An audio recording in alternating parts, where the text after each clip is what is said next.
Olá família, graça e paz, estamos aqui para mais uma aula Espiritualidade Redentiva, uma grande alegria, estou bem animado. Eu vou falar uma coisa, eu não sei de vocês não, mas cada vez que eu tenho que meditar e buscar e mergulhar em Deus mesmo nessa questão da espiritualidade redentiva, meu coração é renovado, consolado, encorajado.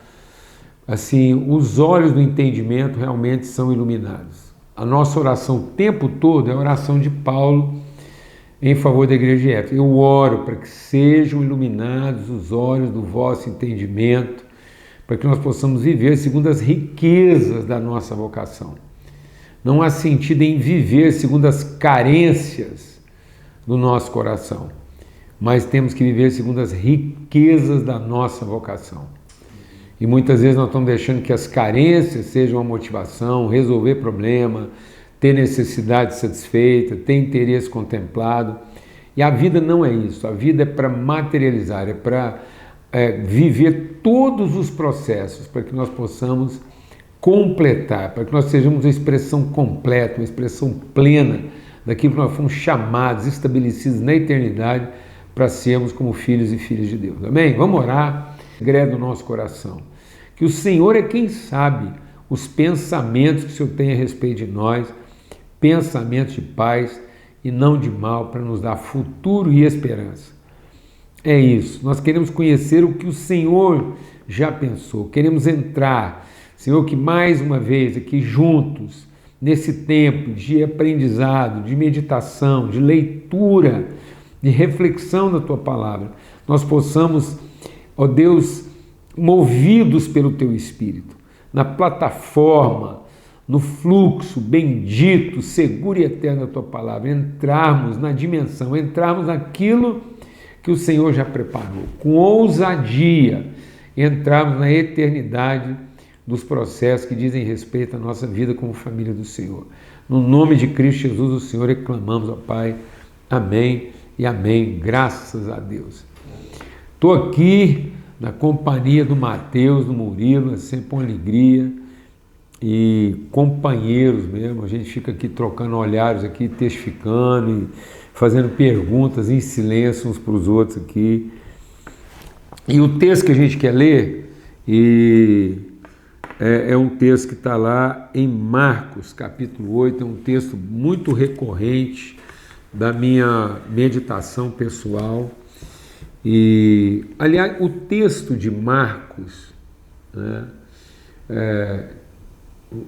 o Evangelho de Marcos é o Evangelho da síntese. Então, o Evangelho de João é o Evangelho do invisível, né, daquilo que é o oculto que está sendo revelado. O Evangelho de Lucas é o Evangelho da materialização. O que isso significa em termos de uma pessoa? Como é que todo o invisível de Deus, os sentimentos, os conflitos, a humanidade. O Evangelho de Lucas é a humanidade. O Evangelho de Mateus é o Evangelho do enfrentamento, dos confrontos espirituais de alta magnitude. É o que você vai enfrentar. O Evangelho de Mateus é para a gente meditar toda vez que a gente vai enfrentar um problema de alta complexidade. Para a gente entender que no Evangelho de Mateus é mais atitude do que competência. O Evangelho de Lucas é para você não desanimar de ser gente. Vou falar uma coisa para você. Sabe por que o Evangelho de Lucas, em síntese, é para você entender e a gente entender o seguinte, que é filho de Deus, mas nasce menino, leva 9 meses para nascer, mãe tem que fazer visita para a prima, conversa de 2 mães grávidas, fugir para o Egito, criança crescendo. É para a gente entender o seguinte, que é filho de Deus, mas vai ter que viver os processos. Menino, crescendo, vai para frente, vai para trás, aquele negócio. é a formação, é a humanidade. Lucas é onde fala de João Batista e Jesus crescendo e fortalecendo para depois aparecer publicamente. Pronto. Lucas fala a criança crescia, o homem crescia. Para depois aparecer publicamente. Porque se você não olhar o Evangelho de Lucas, a gente acha que o Evangelho não é para você ser humano. Aí você tem pressa, não quer viver as fases, aquelas coisas, parece que... Aí você quer arrumar filho em pó. Vai numa prateleira, compra em pó, já dá a cor que você quer, mistura em 1 litro d'água e está pronto. Sem chance, não é instantâneo. Atitude, Mateus. Agora, quando a gente vai para Marcos, o Marcos é o sintético, ele consegue traduzir de maneira muito rápida um processo que às vezes seria misterioso demais se não fosse a ajuda do Evangelho de Marcos. Em compensação, Marcos ele confronta muito rapidamente o invisível com o visível. Então, o Evangelho de Marcos é para a gente ficar esperto. Porque ao mesmo tempo que tem um processo, que a gente tem que ter paciência e tal, o Evangelho de Marcos é o seguinte: distraiu, passou. Então, Lucas é para você ter paciência, Mateus é para você ter atitude, e Marcos é para você ter atenção, porque quando você viu já era. Tanto é que em Marcos Jesus já aparece adulto, e já produzindo, pau quebrando, luta, texto curto, objetivo. Então, exatamente para a gente não perder o processo, diz assim, ó, Marcos 8, eles foram para Betsaida, 22. E algumas pessoas trouxeram um cego a Jesus. Você está vendo que essa narrativa está só em Marcos, né? Suplicando-lhe que tocasse nele. Ele tomou o cego pela mão e o levou para fora do povoado.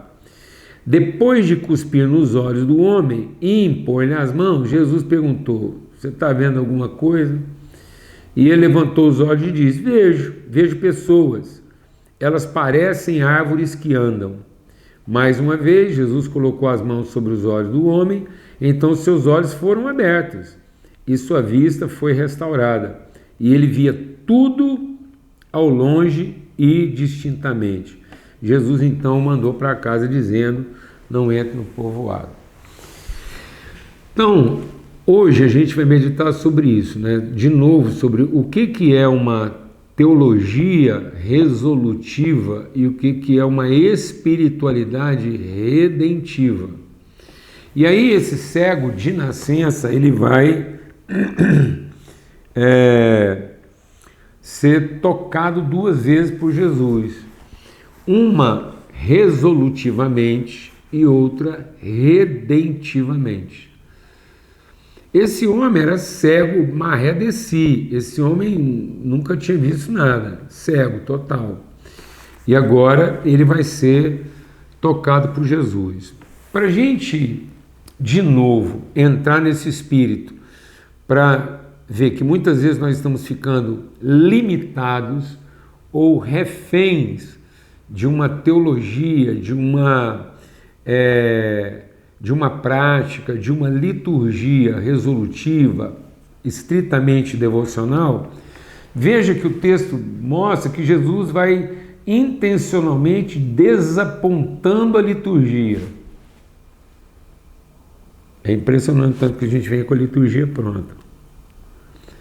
A gente é engraçado, a gente fala para Deus que a hora que ele tem que chegar no culto, só depois que a gente começou. Né? Então, agora que a gente começou, estamos cantando os hinos que o senhor gosta, você pode vir Espírito Santo. Onde é que o Espírito Santo estava antes de a gente começar a cantar? Eu tenho feito essa pergunta. O que ele estava fazendo antes de a gente começar o culto? Será que ele estava distraído? Ele ia perder o domingo? Será que se a gente não começa um culto bom, o Espírito Santo estava perdido naquele domingo, ele não sabia qual missa ele ia baixar? Meu Deus do céu, rapaz! A gente marca a hora para o Espírito Santo começar a agir, a gente marca a hora para o avivamento, parece que o Espírito Santo está perdido, ele não vai conseguir trazer o avivamento que Deus planejou no Brasil se o povo dele não começar a rezar na hora certa. Deus está perdido se não levantar uma igreja avivada numa cidade para invocar todo mundo. Que loucura, rapaz! E aí, veja Jesus de novo, intencionalmente desapontando uma liturgia. Olha o que o texto diz. Eles foram para Betsaida, algumas pessoas trouxeram um cego a Jesus, pedindo que Jesus tocasse nele. A gente devia ter assim, a sensibilidade de falar assim, Jesus está aí, se eu quiser fazer, está bom. A gente não quer atrapalhar, por isso não vou nem sugerir. O cego é nosso, a direção é sua. Glória a Deus. Não foi isso que Jesus nos ensinou a orar? Venha o teu reino e faça-se a tua vontade aqui na terra como ela foi estabelecida nos céus. Aí veja se a gente está exagerando, suplicando que tocasse nele. Ele tomou o cego pela mão e tirou ele para fora do povo. Tem certas coisas que se Jesus não tirar nossos doentes, nossas patologias, nossas deformidades, nossas cegueiras de dentro da circunscrição da nossa expectativa, não vai ter cura. A cura só se dará muitas vezes se Jesus levar para fora do povoado. Aleluia. Porque circunscrito a um ambiente da expectativa, nós não damos sossego, a gente fica lhe dando palpite, o que tem que fazer, onde é que tem que mexer, como é que tem que ser o filho, por onde que começa, o que tem que consertar primeiro, e ficamos ali. É a mesma coisa de você colocar o parente no meio de uma sala de cirurgia de alta complexidade. Você sabia que existem algumas situações cirúrgicas que o paciente não pode ser operado por um parente de primeiro grau? Porque o parente de primeiro grau não teria isenção emocional para fazer a intervenção necessária. É isso que está acontecendo. Às vezes a nossa emoção, a forma como a gente está emocionalmente comprometido, a gente contamina o processo cirúrgico com a nossa ansiedade. Então a primeira coisa que Jesus fez com aquele cego foi tirar ele desse contexto de expectativa. Porque o povo já veio não só falando o que Jesus tinha que fazer, mas inclusive o rito, a coreografia. Jesus é para o senhor tocar nele, não é para o senhor falar, não é para o senhor beijar, não. Nós estamos aqui para o senhor tocar. E aí ele tomou o cego pela mão, levou para fora do povoado e cuspiu no olho dele.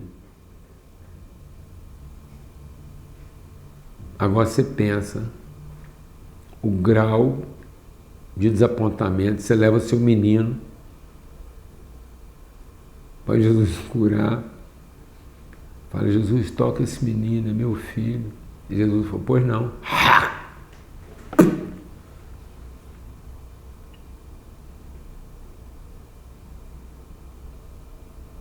Glória a Deus, irmão. Acabou a liturgia. Acabou tudo, Murilo. É redentivo, irmãos. Não estão percebendo que é na mente, são fortalezas, nós construímos fortalezas, nós colocamos a nossa divindade no altar, nós imobilizamos a divindade, nós criamos para nós deuses que tem mão, mas não toca, tem pé, mas não anda, tem boca, mas não fala, tem olho, mas não vê, tem tudo, está lá, todos os elementos estão colocados. São reais, não são mentira, mas não são expressão da verdade, porque perderam a sua sensibilidade. O que é um olho que não vê?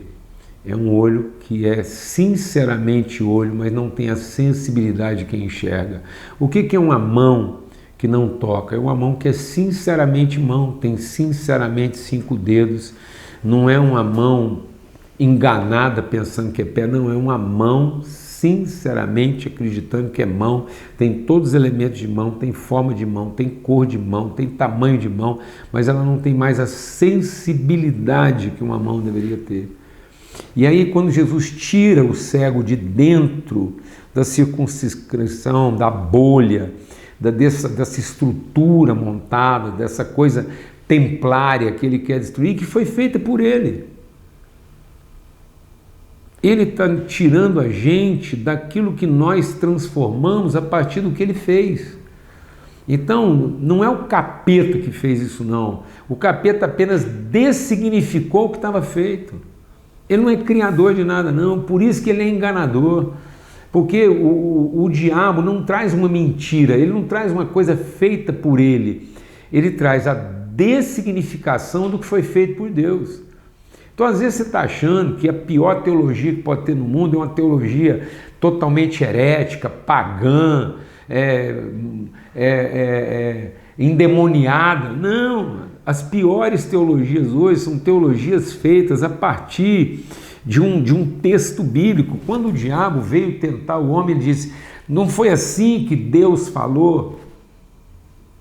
O que foi que Deus te falou?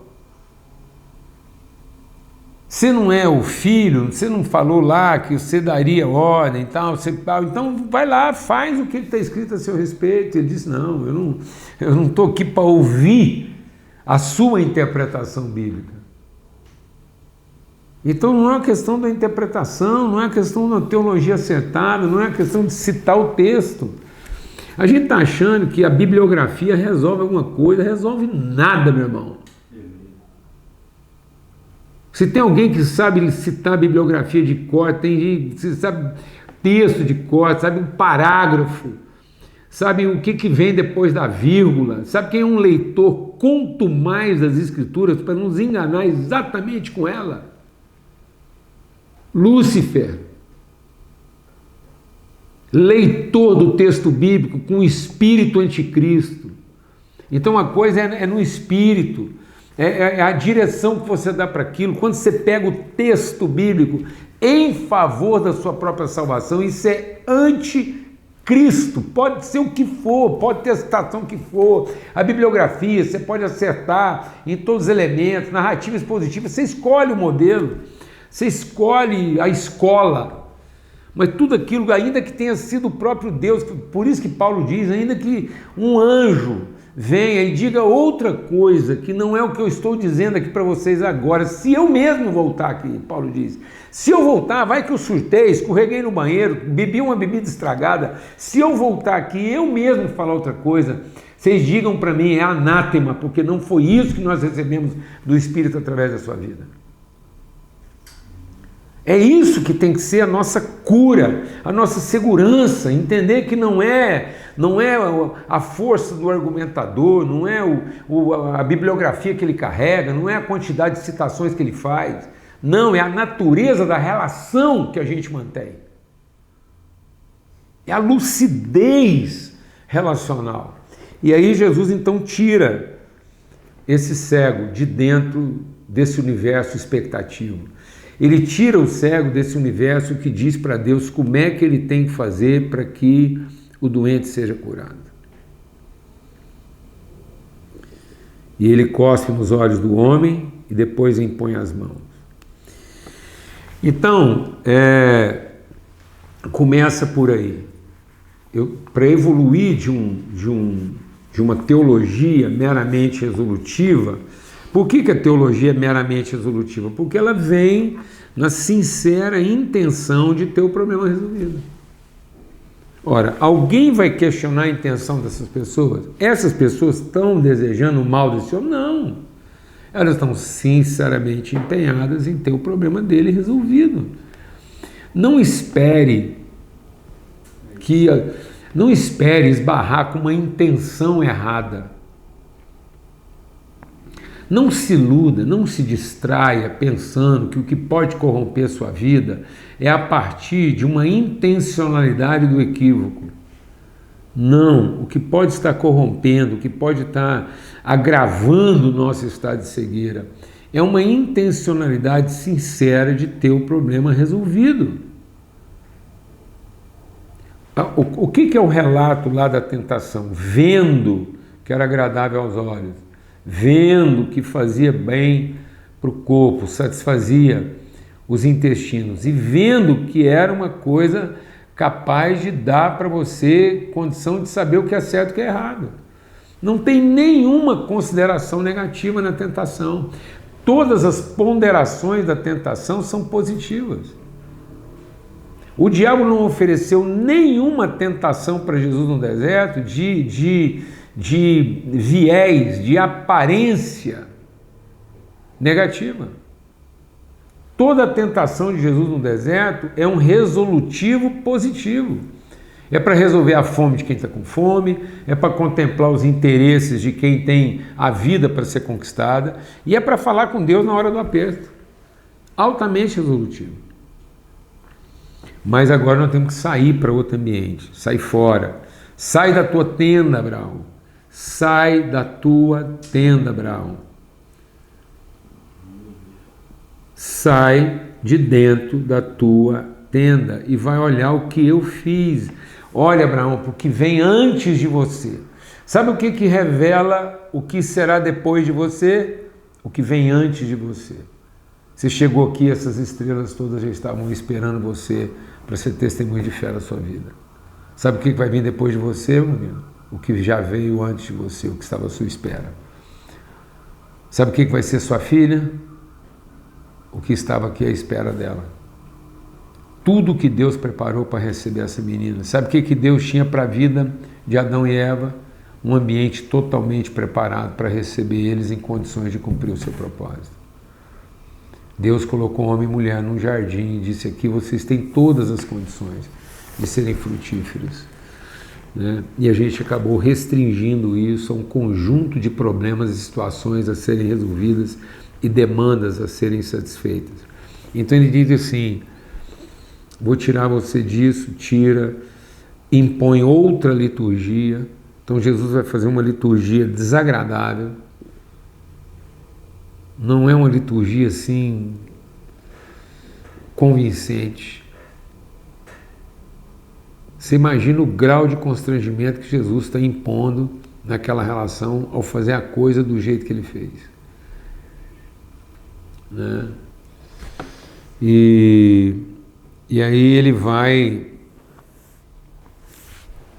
colocar isso. Por quê? Porque a palavra de Deus está dizendo que Deus quer fazer na nossa vida muito além daquilo que pedimos ou pensamos.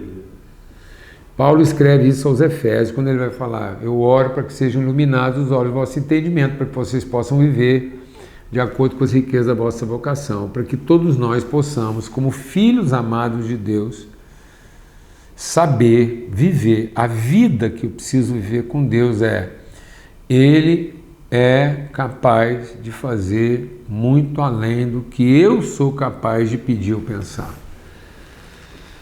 Então, o convite de Deus para a nossa vida, e não é um convite como quem convida, é um convite como quem orienta. Então, Deus está nos dando uma orientação. Então, é um processo de submissão e não de escolha. Deus está dizendo assim: você não tem a escolha, você precisa tomar essa decisão. Caso contrário, você não será punido por mim, você será punido por você mesmo, vivendo o tamanho medíocre da sua expectativa. A gente não percebe que as nossas expectativas, por melhores que elas sejam, elas são medíocres, porque elas são em cima não de uma revelação, elas são em cima de uma presunção. Eu presumo o problema num certo tamanho, depois eu presumo a solução num certo tamanho, depois eu presumo quais são as condições necessárias para que o problema seja enfrentado de acordo com aquilo que eu acho que ele tem que ser enfrentado. Então é tudo fruto de presunção. E ele diz: não é assim que funciona. Ele é capaz de operar muito além do que nós somos capazes de pedir ou pensar.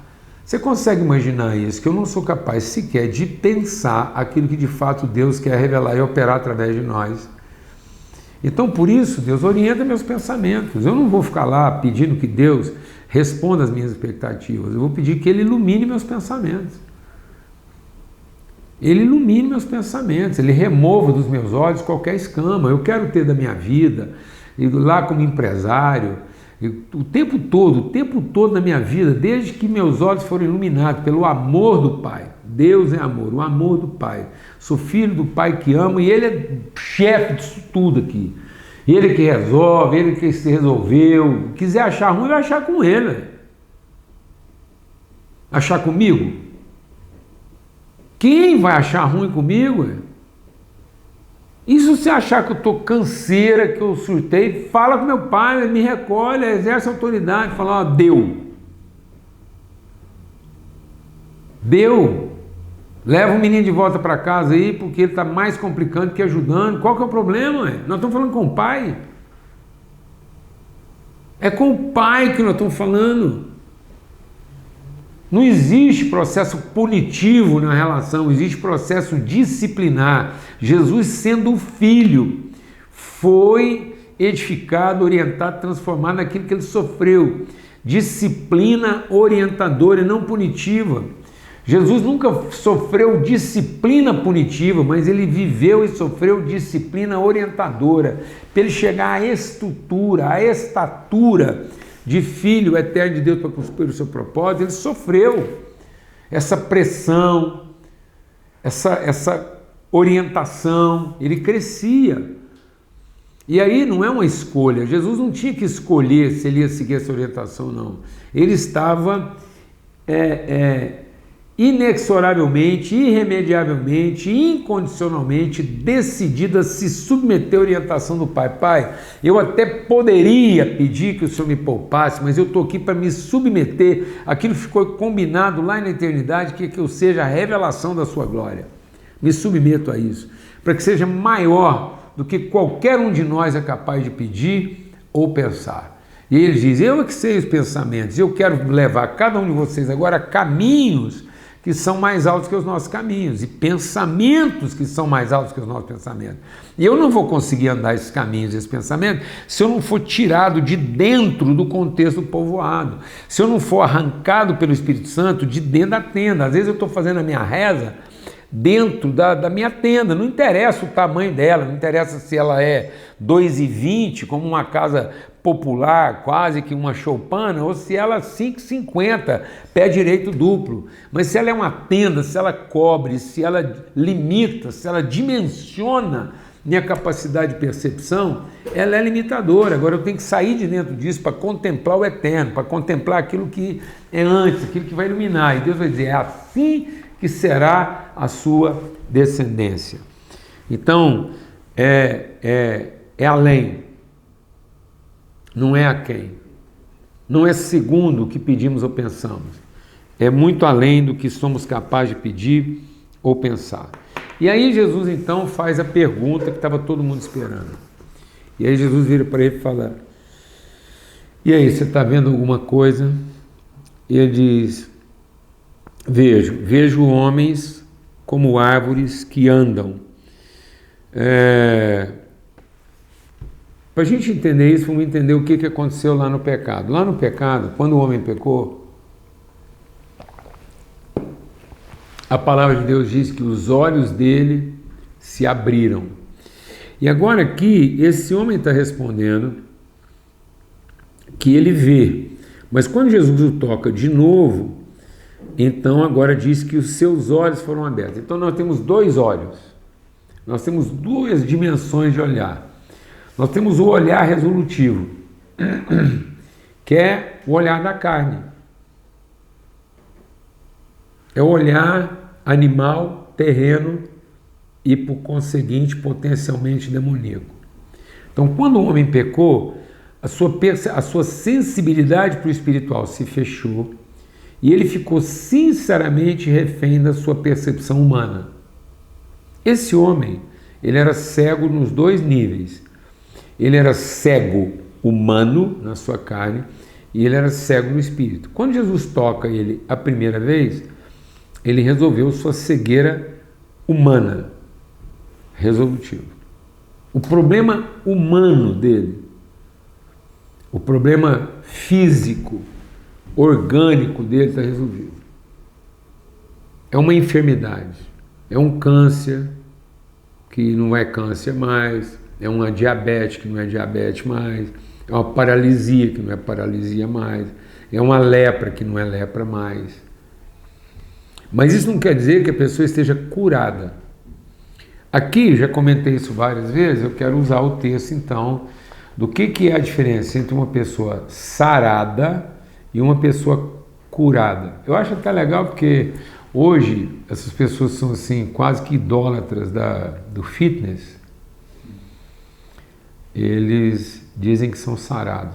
E bem a propósito. Porque uma pessoa sarada não quer dizer que ele é uma pessoa curada. Às vezes você pode ter uma pessoa lá que é tetraplégico e ele é mais curado do que um atleta de alta performance que é um cara sarado.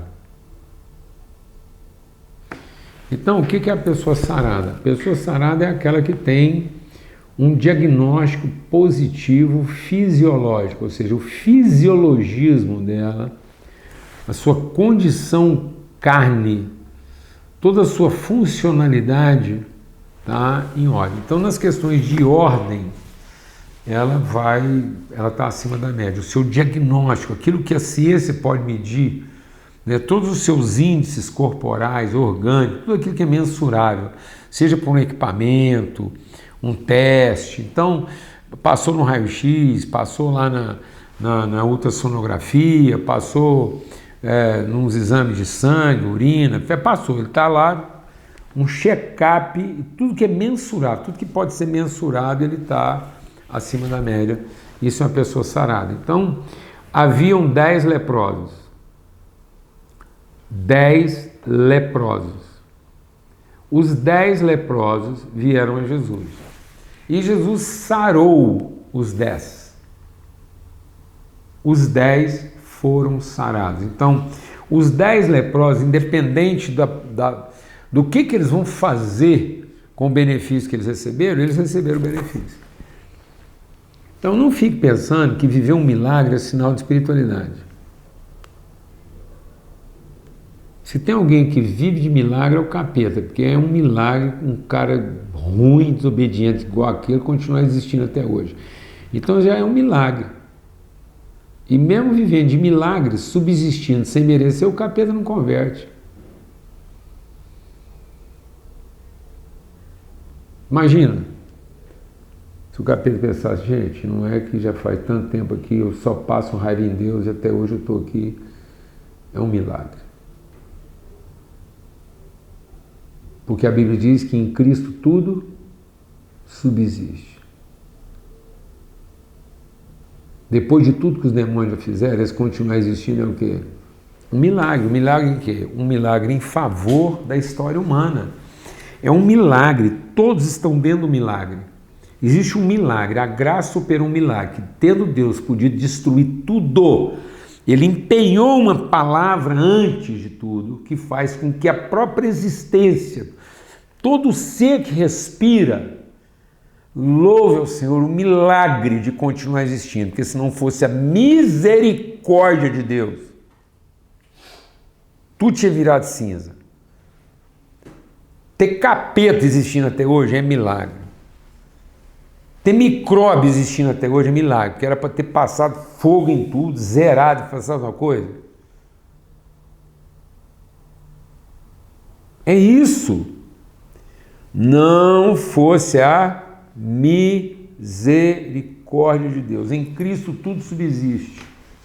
Então tudo, o certo e o errado, tudo está dentro do universo do milagre da graça favorável de Deus, na sua fidelidade para com a criação. Por isso que a palavra de Deus diz, ainda que nós sejamos infiéis, Ele permanece fiel, porque Ele empenhou uma palavra consigo mesmo, de que nenhum dos planos dele poderia ser frustrado. Nenhum dos planos dele. É o que você fala, né? Não é o certo e o errado, é o que é bom, né? É o que é bom. Misericórdia empurra para esse Pronto. Tanto o cara que exerce a misericórdia vem e fala, não é o certo.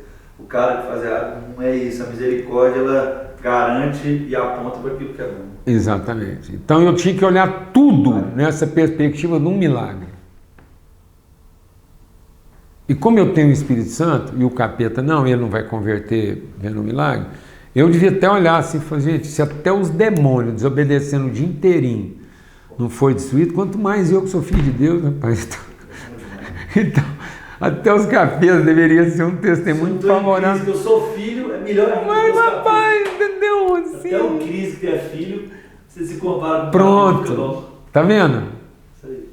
Tudo arremeteria para uma redenção e não para ter um problema resolvido. Aí tá lá, vem os leprosos lá e vão desfrutar disso, dessa graça. O Espírito cai sobre justos e injustos. A chuva cai sobre justos e injustos. O sangue foi derramado sobre justos e injustos. Amém?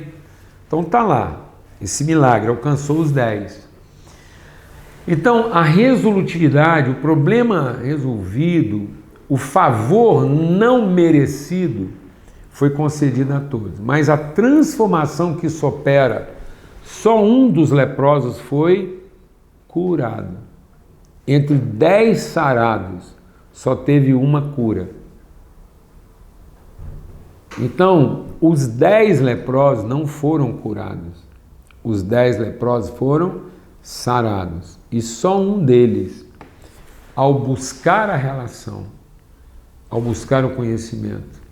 Tanto que Jesus diz assim: onde estão os outros 9? Não foram 10? Pergunta para nós. O que acontece na nossa vida cada vez que Deus resolve? Ele não estava em crise com Deus, ele queria ensinar para nós. Porque ele está dizendo, é como se estivesse dizendo para nós, você aqui de novo, né? Só aparece aqui quando tem um problema para ser resolvido. Quantas vezes, amados, quantas vezes a gente é um dos 9?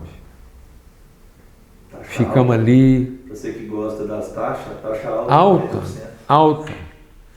Mateus, é muito grave pensar que às vezes na nossa vida a gente está funcionando na razão de 1 para 10, de coisas que Deus resolve na nossa vida e a gente ficou lá que trem, rezando, e culto, e oração, até ter o problema o quê?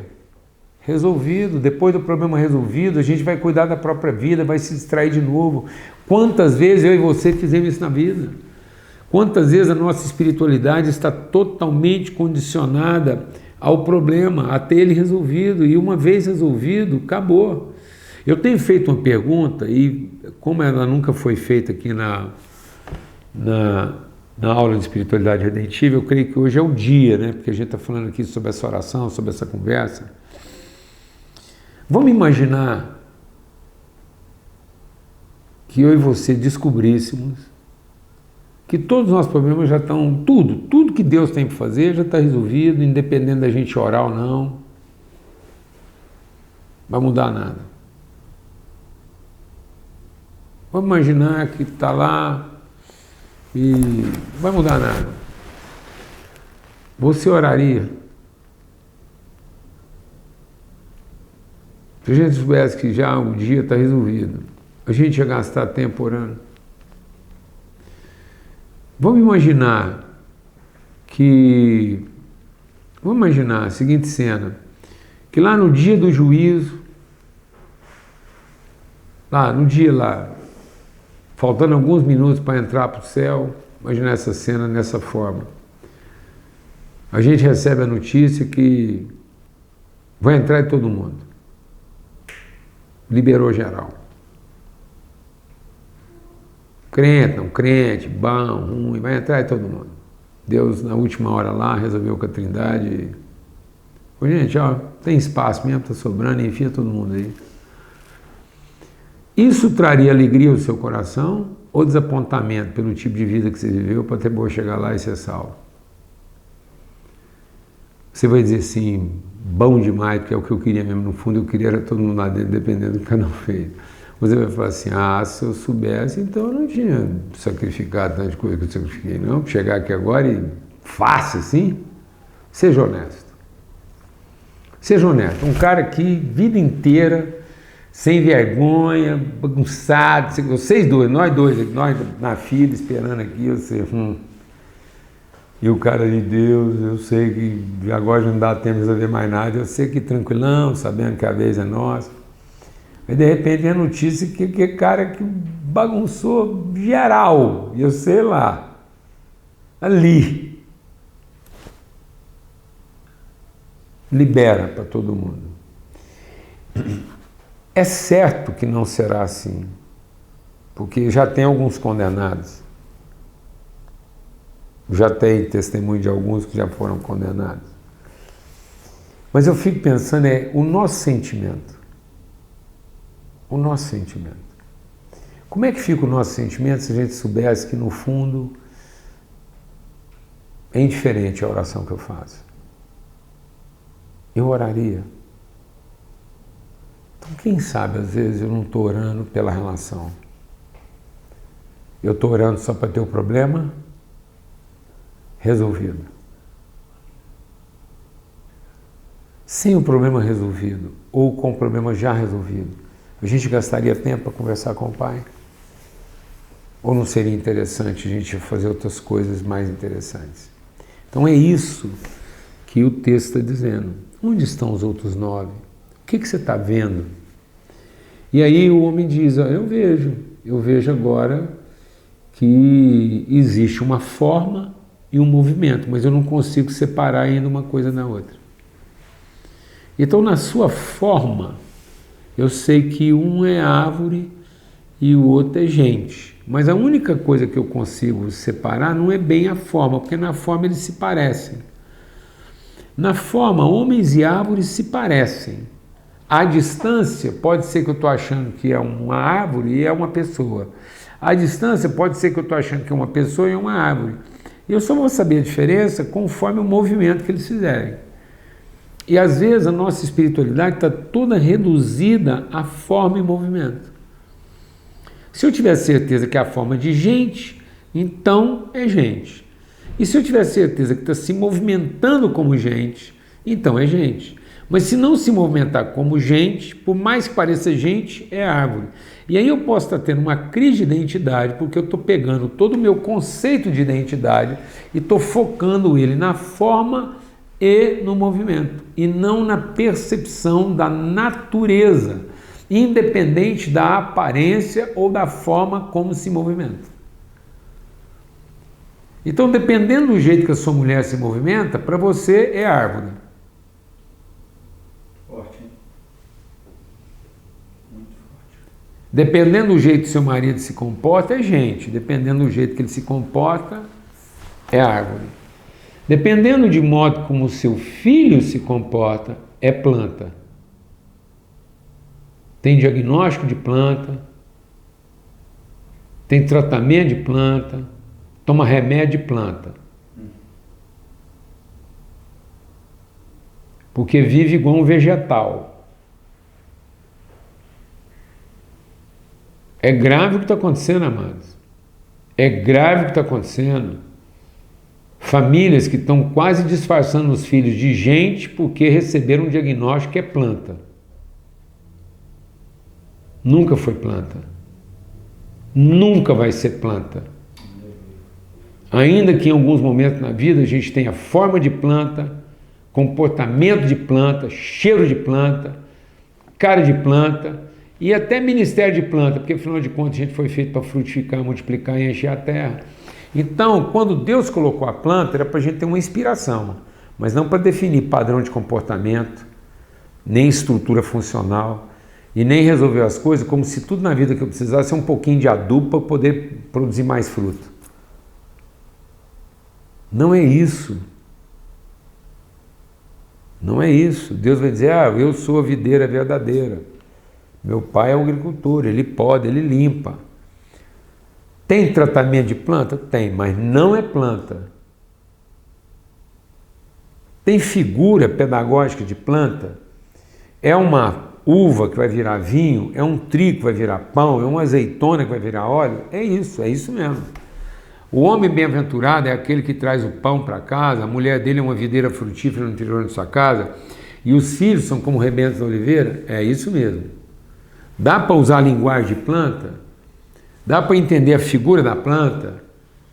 É isso. Mas é a planta que parece com a gente e não a gente que parece planta. Então, a oliveira só dá óleo porque nós fomos chamados para ser óleo. Então, não é a oliveira que é inspiração para nós. É nós que somos inspiração para ela. Por isso, se a humanidade parar de produzir óleo, a oliveira vai mentir. Se nós pararmos de produzir vinho, a videira vai mentir. O fruto da oliveira vai mentir, o fruto da videira vai mentir, porque é a criação que está gemendo à espera de que os filhos de Deus se rebelem. E não os filhos de Deus aqui esperando que a natureza se resolva para que a gente possa imitar a natureza. Não, a natureza que está nos imitando. Por isso que há muitos problemas hoje de ordem, de comportamento e de forma na natureza, porque nós fomos imprimindo à natureza nossas deformidades em nome de uma resolutividade.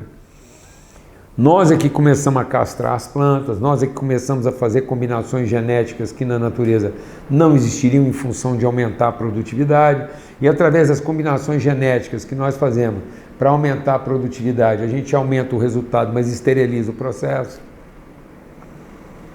Então, em nome de produzir mais uva, em nome de produzir mais trigo, em nome de fazer tudo, nós vamos produzir sementes híbridas.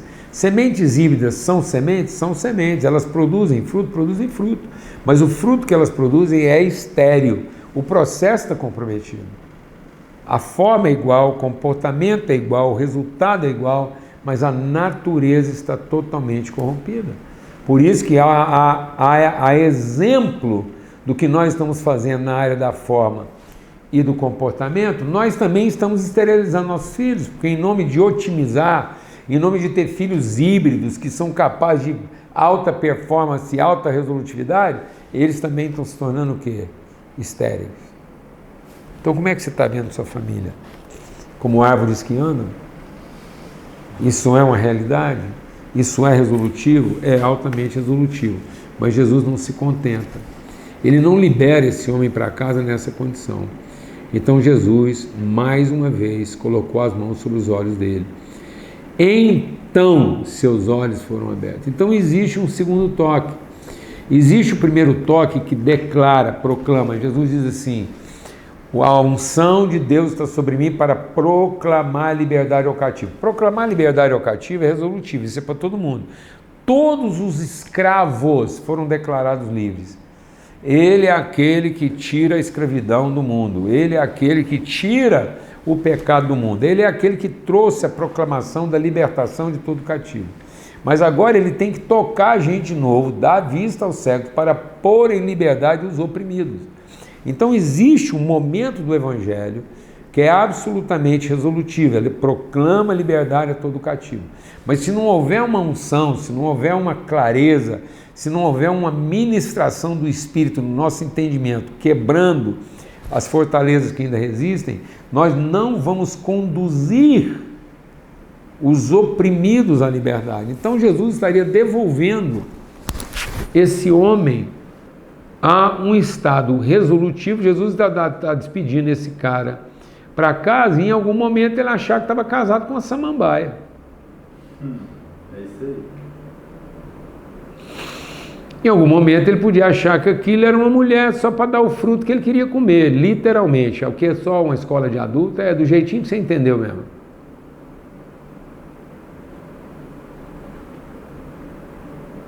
É do jeitinho que nós estamos entendendo mesmo. E a gente começa a tratar filho, começa a tratar a igreja, começa a tratar amigo como o quê? Como aquelas coisas que eu quero cuidar, porque elas vão me dar o resultado que eu preciso. Mas não estou aqui para ajudá-las a cumprir o seu propósito, para ser de fato a viva expressão daquilo que elas de fato foram feitas para ser. Então, quando o homem pecou, os olhos do Espírito foram fechados e os olhos da carne foram abertos.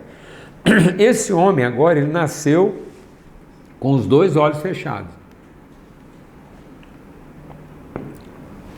O resolutivo vai iluminar os olhos da sua carne, vai resolver o problema dele. Mas agora ele precisa ser tocado uma segunda vez para que os olhos do seu espírito possam ser iluminados. E quando os olhos do espírito dele são iluminados, então agora ele vê ao longe e distintamente todas as coisas. Então agora ele não vai passar mais a vergonha, né, de confundir gente com planta. Então, a religiosidade propõe uma série de ritos e práticas de nos tornarmos quem ainda não somos, para finalmente chegar onde gostaríamos. Mas o resolutivo percebe a ordem, o resolutivo percebe a ordem, ele evoca a ordem, ele estimula a ordem, mas ele ainda não é capaz de discernir a natureza e a identidade. Então, só uma espiritualidade redentiva vai fazer com que você perceba dentro da sua casa a verdadeira natureza e identidade das pessoas. Por isso, você vai aprender a conhecer as pessoas pelo que elas são. E não tratar mais as pessoas pela forma como elas se comportam.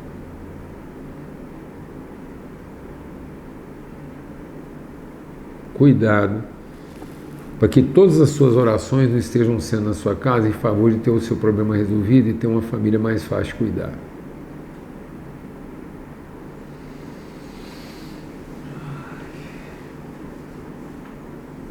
Às vezes eu quero o problema resolvido só para não ter que empurrar a cadeira. Então, às vezes eu quero trazer o cego para Jesus curar porque dá trabalho cuidar dele. E não é isso. Não é baratear. Não é simplificar. Não é resolver. Então, quando o cego responde, eu vejo os homens, o problema dele está resolvido. Mas a vida dele ainda não está liberta. Por isso que o diabo, ele não mente, mas ele não é a expressão da verdade. Uma realidade é uma não mentira. Ninguém mais pode dizer que aquele homem é cego.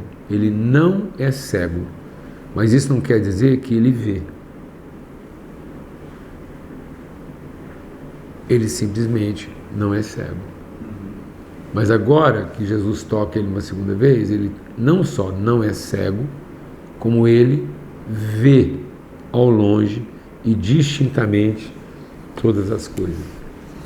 O Senhor semeou trigo, o inimigo semeou joio. Joio e trigo comungam o mesmo ambiente, se alimentam das mesmas coisas. O joio não é mentira.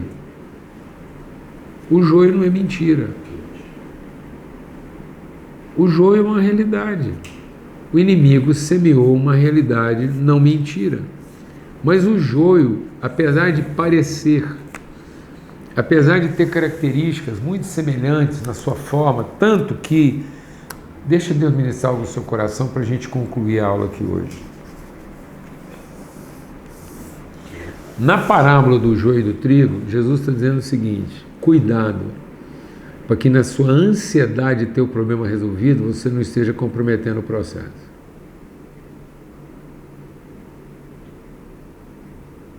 Porque as coisas vão ser tão parecidas na sua forma, que pode ser que na hora de resolver o problema, você compromete, porque você avalia pela forma e não pela natureza. E aí, uma coisa é você, na tentativa de proteger o trigo, deixar para trás algum joio. Outra coisa, na tentativa de resolver o problema do joio, você arrancar algum trigo. Vou falar bem devagar. Cuidado. Porque eu posso falhar, deixando algum trigo para trás, algum joio para trás. Mas eu não posso falhar, arrancando algum trigo. Então eu vou te falar uma coisa na minha vida. Para não correr o risco de arrancar algum trigo, eu prefiro deixar algum joio para trás.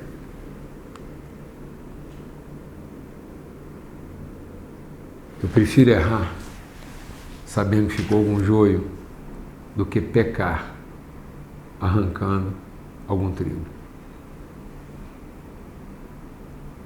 Eu prefiro estar enganado, chamando joio de trigo, do que estar enganado, chamando trigo de joio.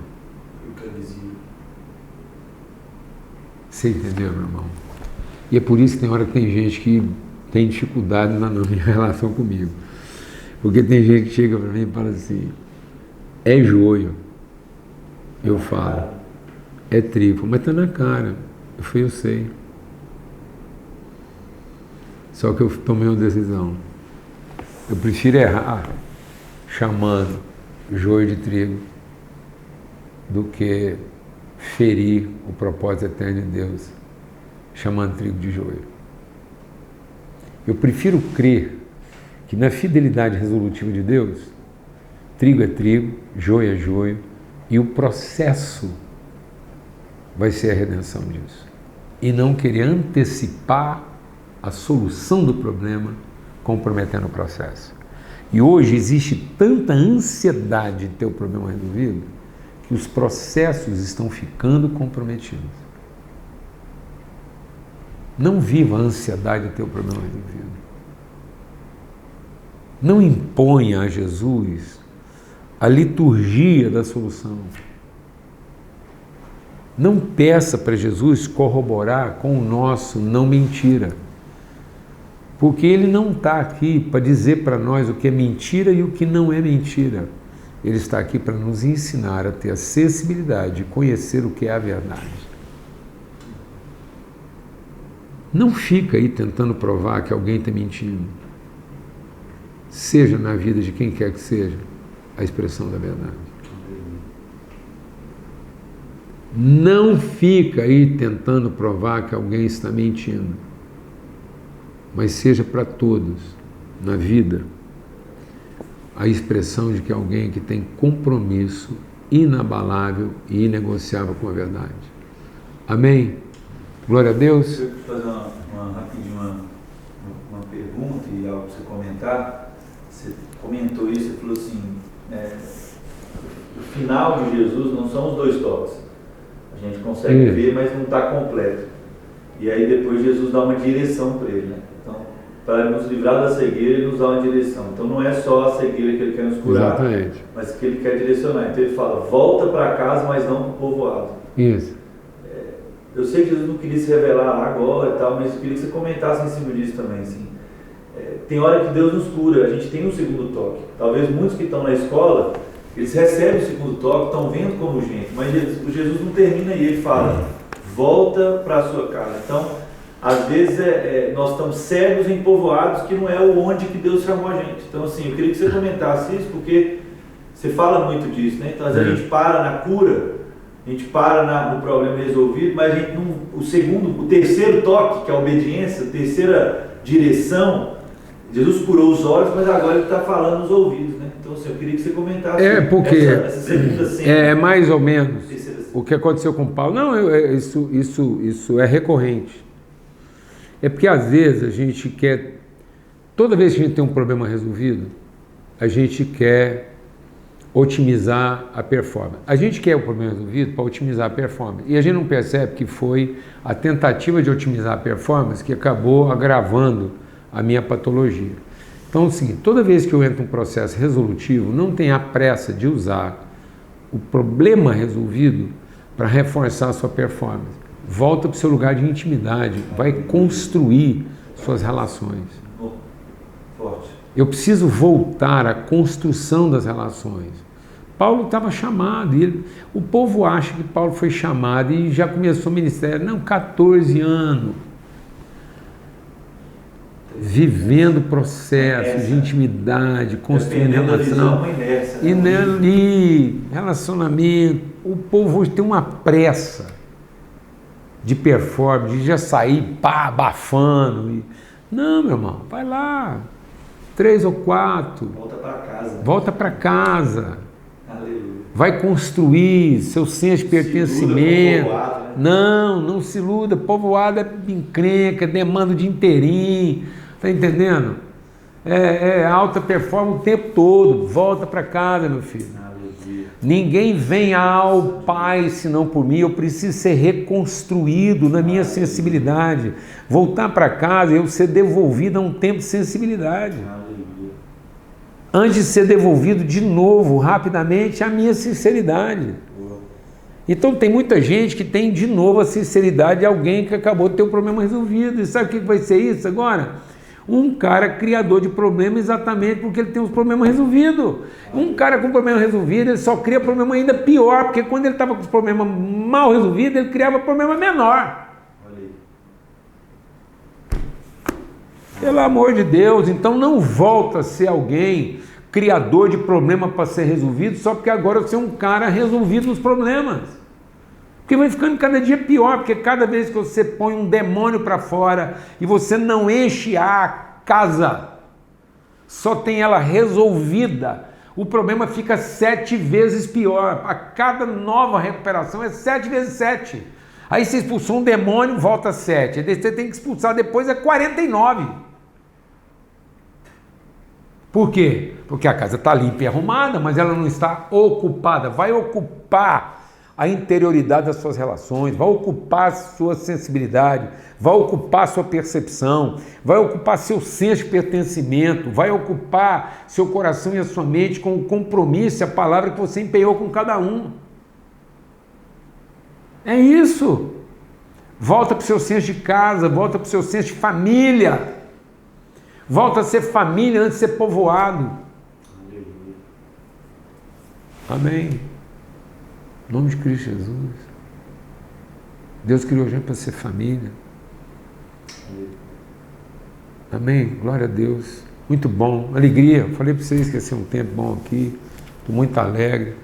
Muito bom, Mateus, assim, você ter evocado essa... Sem isso, tá vendo? Nossa relação aqui redentiva não teria ficado tão ampla e abrangente. Graças a Deus. Muito bom. Forte abraço. Que os nossos olhos sejam iluminados para que a gente possa ver tudo. É tudo, meu irmão. Uma pessoa iluminada de forma redentiva, ele tem percepções de tudo e não apenas de algumas coisas, tá bom? Fica na paz, até a próxima, se Deus quiser.